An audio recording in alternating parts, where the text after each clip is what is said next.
What's the meaning of bypass?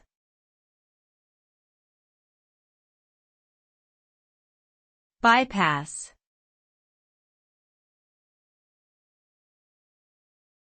Bypass.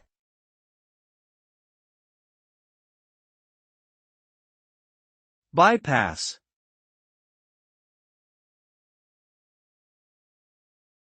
Bypass.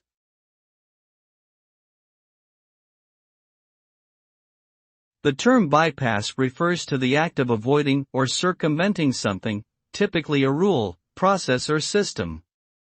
The result of bypassing can vary depending on the situation.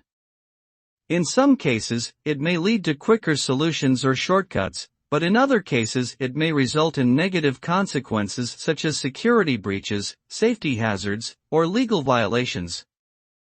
For example, bypassing safety protocols in a manufacturing plant could result in injuries or even fatalities, while bypassing security measures in online transactions could result in financial losses for individuals or organizations.